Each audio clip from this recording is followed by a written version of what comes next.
Welcome to week 7 of On Pilgrimage with Luke. I'm your tour guide, Ray Crafton. Our tour of the material that makes the Gospel of Luke unique will take us this week to a town in Galilee known as Nain, and there we will see Jesus at the height of his powers. From there, our next stop will be the Mount of Transfiguration, and an event that will initiate Jesus' one-way pilgrimage to Jerusalem, similar to the way his baptism initiated his public ministry in Galilee. And so, without further ado, on to chapter 7 of Luke.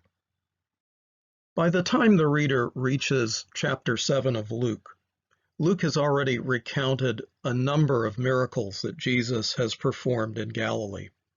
In a couple of instances, Luke has also issued summary statements about many people being brought to Jesus and his healing of them without going into any details about specifics. Of the healings that Luke describes explicitly, we have not read any because they're shared with Matthew and Mark.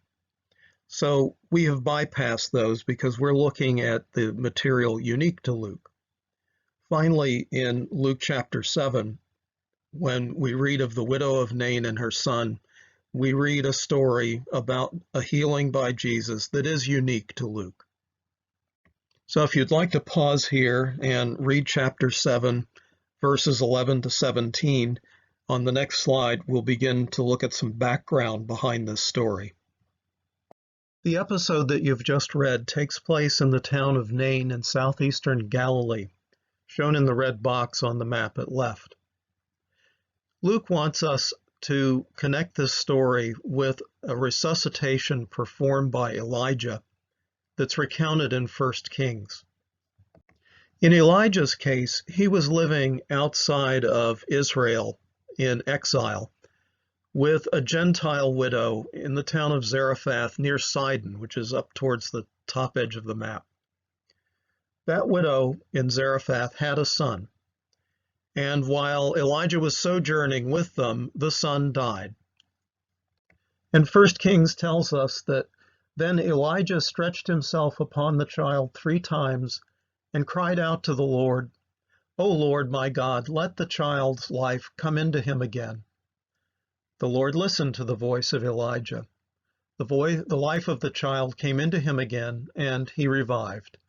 Elijah took the child, brought him down from the upper chamber into the house, and gave him back to his mother. When the Old Testament was translated into Greek, the words, "and he gave him back to his mother," are exactly the words that Luke quotes in the episode you've just read about the widow of Nain. So Luke wants us to connect the two stories together. Also remember that when Jesus was in the synagogue in Nazareth and refused to perform any signs for the townspeople, he referred to this widow of Zarephath and the fact that in Elijah's day, signs and wonders were given to the Gentiles, not to the Jews. So Luke definitely wants us to connect this story back to Elijah's. However, it is worth noting that the widow of Nain is almost certainly Jewish because we're in Galilee, while the widow of Zarephath was a Gentile. So in a sneaky way, Luke is once again inserting his ideas about universal salvation, that these resuscitations are for Gentile and Jew alike. Furthermore, the town of Nain happens to be near to another Galilean village called Shunem. And it was in Shunem that Elijah's successor, Elisha, also performed a resuscitation. And this is recounted in 2 Kings. In Elijah's case, the backstory was that he had interceded with Yahweh so that a childless couple might have a son. The boy grew up and things were fine for a while, but while he was still young, he was in the fields with his father when he complained of a severe headache, and then he died. And so his mother saddled up the donkey and went off to find Elisha. She brought Elisha back, and 2 Kings tells us When Elisha came into the house, he saw the child lying dead on his bed. So he went in and closed the door on the two of them and prayed to the Lord. Then he got up on the bed and lay upon the child, putting his mouth upon his mouth, his eyes upon his eyes, and his hands upon his hands. And while he lay bent over him, the flesh of the child became warm.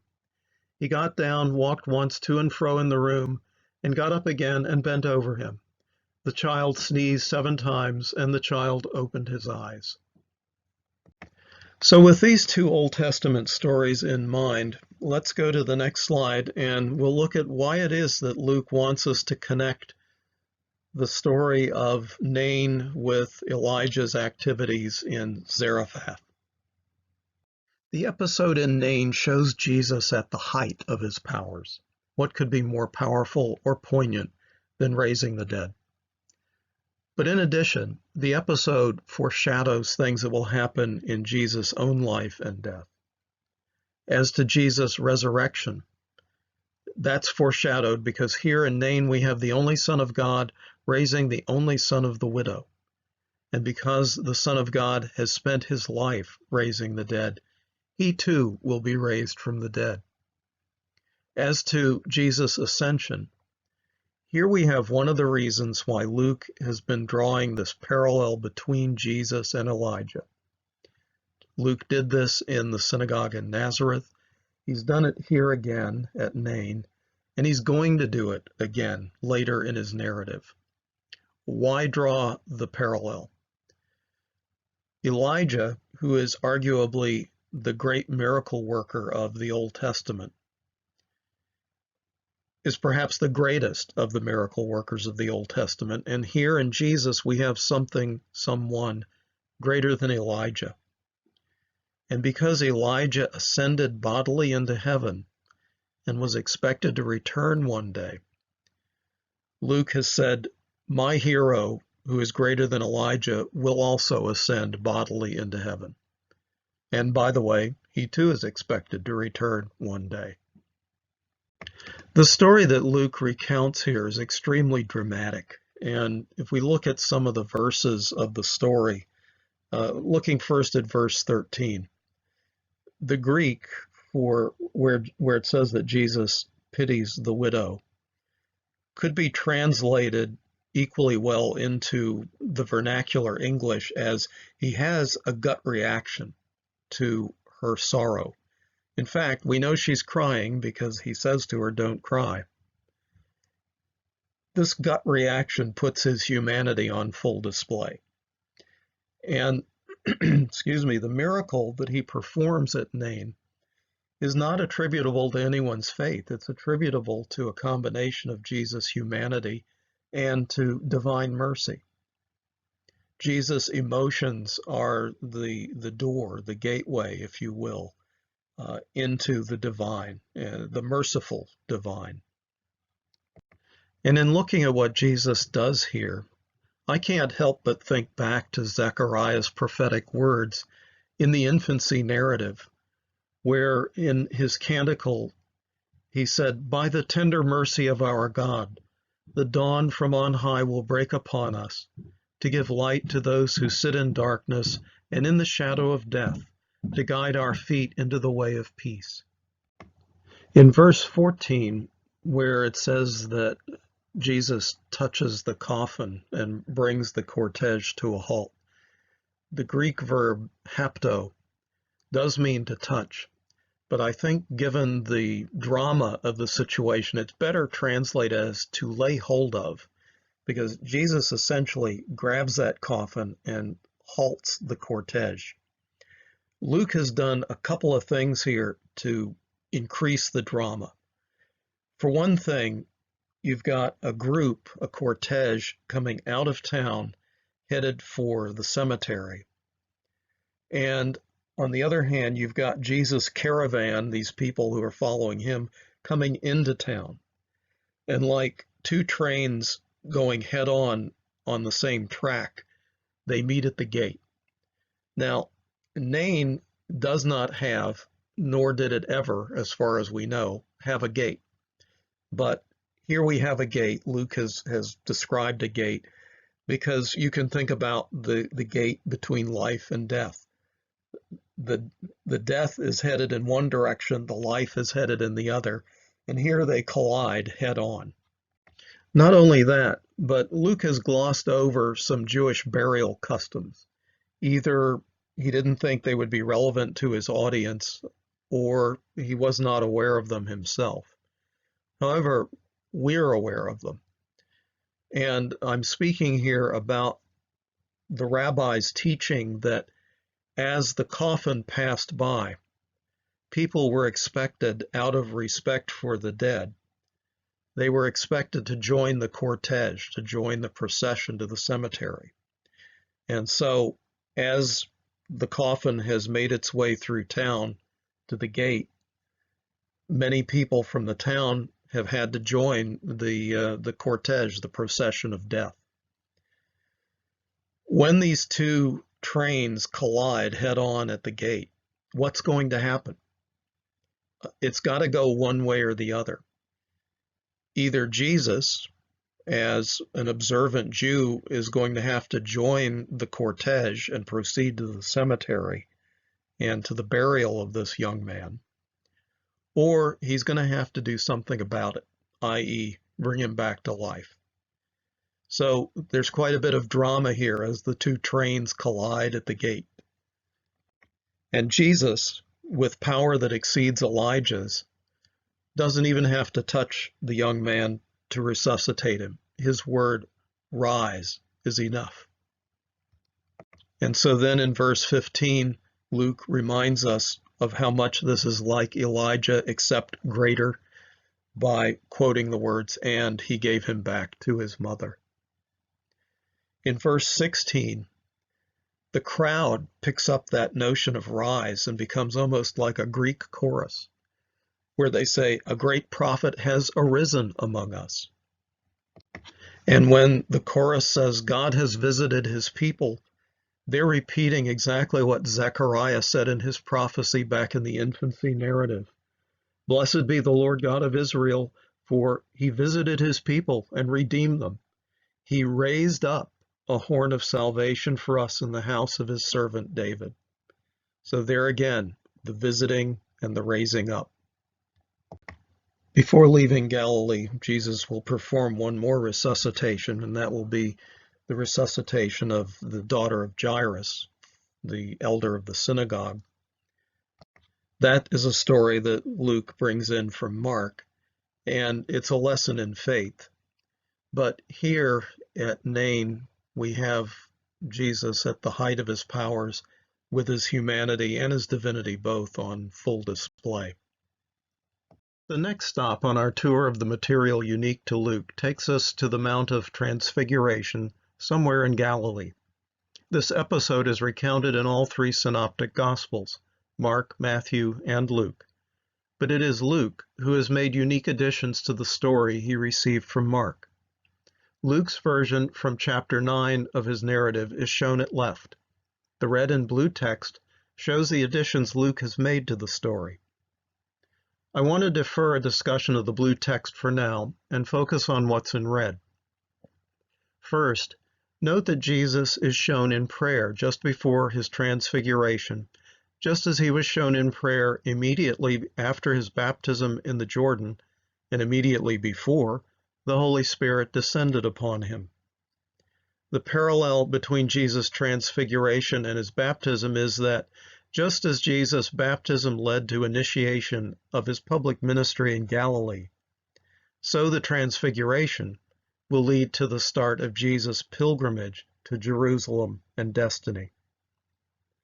Next, notice Luke's addition of verses 31 and 32.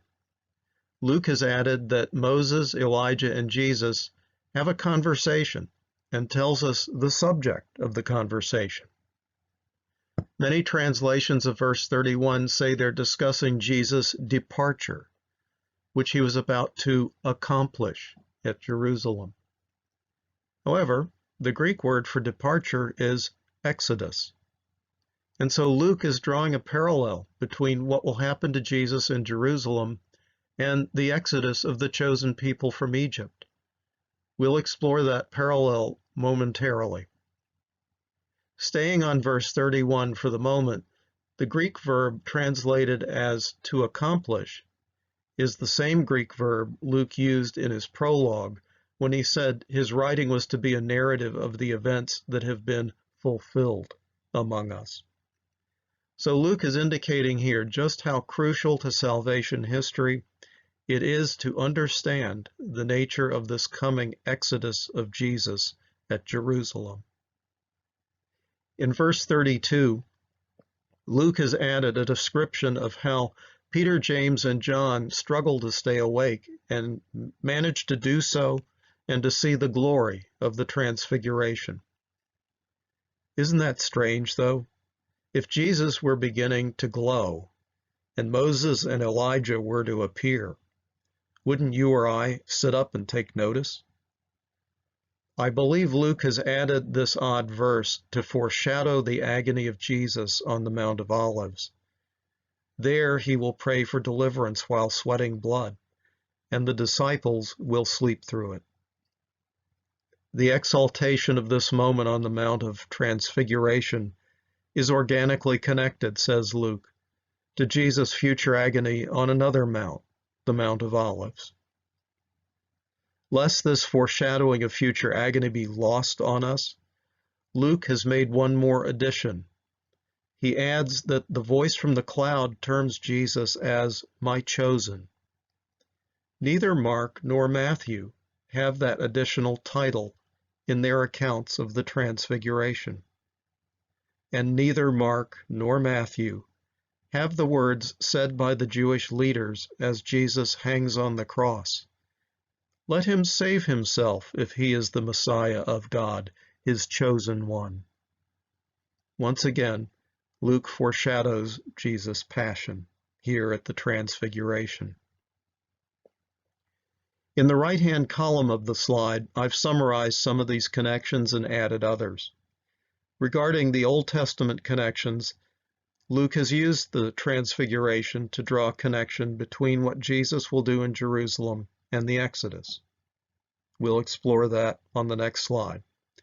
The appearance of Moses and Elijah with the transfigured Jesus show him to be the embodiment of both the law and the prophets.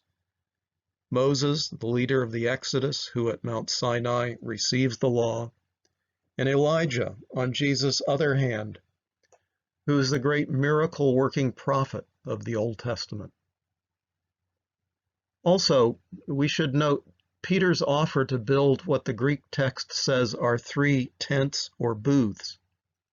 Your translation may, as this one does, say that he's offering to build 3 dwellings. But if the word dwelling is used, it should really be qualified as nomadic dwellings. Thus, the offer put on Peter's lips is an allusion to the desert years, when Israel lived in tents and booths and wandered and was nomadic. It's a time still commemorated in modern Judaism in the Festival of Booths, when brush arbors are built and inhabited for the time of the festival.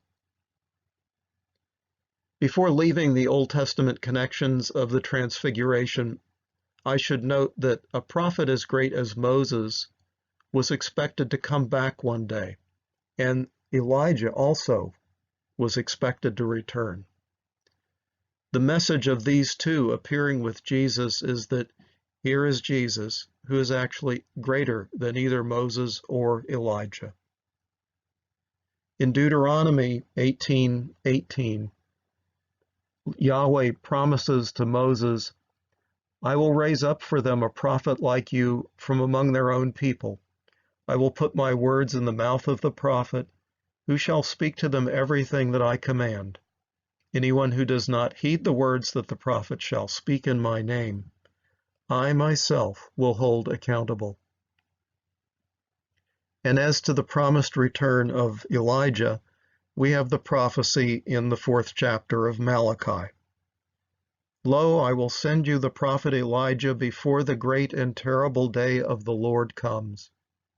He will turn the hearts of parents to their children, and the hearts of children to their parents, so that I will not come and strike the land with a curse. I will turn now to the connections between this event and other episodes within Luke's narrative. I've already mentioned the similarities of prayer and placement between this episode and that of Jesus' baptism. Jesus is praying in the run-up to both events, and the Transfiguration is the kickoff of Jesus' pilgrimage to Jerusalem, just as the baptism initiated his public ministry. I should note a further connection, and that's the heavenly voice who speaks on the occasion of both the baptism and the Transfiguration. At the baptism, it addresses Jesus. "You are my Son, the beloved. With you I am well pleased." Here on the Mount, however, it's the disciples who are addressed. "This is my Son, my chosen. Listen to him." Having already mentioned how this event foreshadows Jesus' passion and connects back to Luke's prologue, I'll finish this slide by noting a couple more foreshadowings. It's the foreshadowing of Jesus' resurrection and ascension. As to resurrection, here we have both Moses and Elijah described by Luke as two men who are long dead, and yet here they are, alive and conversing with Jesus. We also have Luke's addition in verse 29 that the appearance of Jesus' face changed, as though what's being glimpsed is his resurrection body. As to this episode foreshadowing Jesus' ascension, recall Luke's Elijah theme. It is Elijah who ascends bodily into heaven on the whirlwind, and who is promised to one day return. And it is Jesus who, greater than Elijah, will do the same in Luke's narrative. In his account of the Transfiguration, Luke has used a metaphor for what will happen to Jesus in Jerusalem. He's described it as Jesus' exodus. And what I'd like to do is dig into that metaphor because it's a rich one, and try to understand what all is attached to it. And to do that, I'm going to use this chart to draw a correspondence between things in the original Exodus and things that are happening or will happen in Luke's narrative. So let's begin with a look at the original Exodus. The place was Egypt. The powers that be were the Pharaoh and the Egyptian state. The liberator was Moses. Those who were liberated were the Israelites. They were delivered from servitude to Egypt. They were delivered from being cogs in the Egyptian economy. There was some preparation for their great freedom, and that was the Passover meal. The moment of freedom itself came as the Red Sea parted. They passed through it, and then the Red Sea closed over the army of Pharaoh and destroyed it. That was the moment when freedom actually came. The new life that they were freed for was a life of wandering in the desert. And there was a covenant attached to that life, a contract between them and Yahweh, the law of Moses. And finally, that wandering in the desert was not to be their ultimate end. There was a promised land, a land where want would no longer exist, a land flowing with milk and honey. That was to be their ultimate destiny, was to have a home of that kind. So that's some of the nuances, some of the major characteristics of the original Exodus. So now let's compare that to what's going on in Luke's narrative. As we've seen, Luke, in his Transfiguration account, describes what will happen to Jesus in Jerusalem as Jesus' exodus. And so the place of Jesus' exodus becomes Jerusalem. And it is from that that the rest of the correspondence can be derived. Since Jesus' exodus takes place in Jerusalem, the power structure against which he reacts is, from a religious point of view, the high priest Caiaphas and the Sanhedrin. From a political point of view, it's Pilate and the Roman Empire that he represents. I omit Herod because Herod is really just a Roman toady at this point. But these are the power structure, the forces of restraint, just as Pharaoh and the Egyptian state were the forces of restraint on the Israelites. In Luke's Exodus, it is Jesus who is the liberator. He plays the role that Moses played in the original Exodus, leading the people to a new life. If we turn next to the identity of the liberated in Luke's metaphor of Exodus, certainly you might say at first blush that those who are liberated in Luke's narrative are the disciples of Jesus, and I would agree with that. But I think it's a broader group of people, and if we come at this by asking the question, who is it in Luke's day and age that's constrained by the powers that be? Just as the Israelites were constrained in their time by Pharaoh and the Egyptian state. And if we come at the question that way, the answer is it's the have-nots. It's the homeless shepherds on the hillside who are the first to hear the good news. In John the Baptist's preaching, it's those who have no coat when others have two, those who have no food when others have plenty.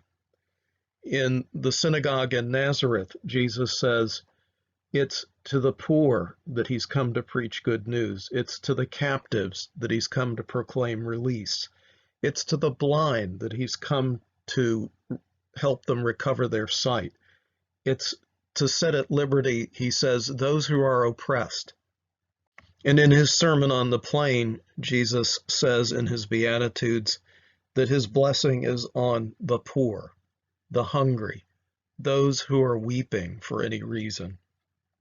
And as he told some of his opponents who criticized him for the company he kept, a physician is needed by the sick, and that's where the physician goes, not to the well, but to the sick.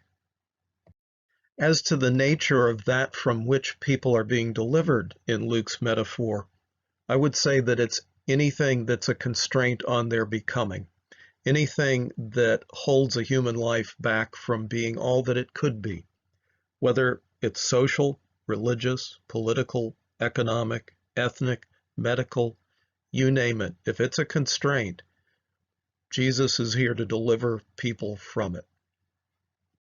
In the original Exodus, those about to be liberated were instructed to prepare for it. On the eve of freedom, they were to butcher a lamb without blemish.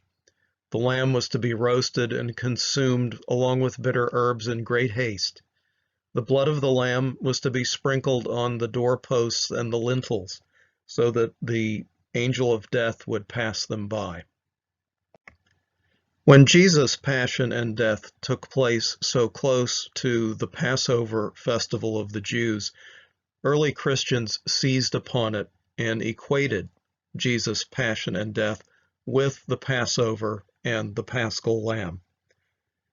One of the first to make that equation, at least in writing, was Paul, who in 1 Corinthians wrote, "For our Paschal Lamb Christ has been sacrificed." Later, when the first canonical gospel, Mark, was written, Mark seized upon it, followed in Paul's footsteps, and again equated the passion and death of Jesus with the Passover of the Jews. So Luke is the receiver of that tradition, and in his Exodus metaphor, it's quite natural for him to equate the preparation for freedom with the passion of Jesus in Jerusalem. In the original Exodus, the moment of freedom came for the Israelites when the Red Sea closed upon the army of Pharaoh and drowned it. It was at that moment that the forces of constraint from which the people fled were at last destroyed. In Luke's metaphor for Exodus, that moment of freedom comes with the resurrection. because it's at that moment that the force of death, the ultimate constraint, is at last destroyed.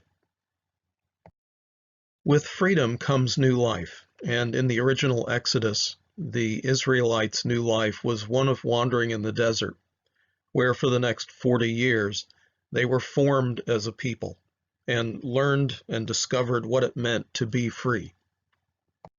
In Luke's metaphor of Exodus, post-resurrection, the have-nots are able to discover what it is to be free, what it is to live a post-resurrection life by following the way.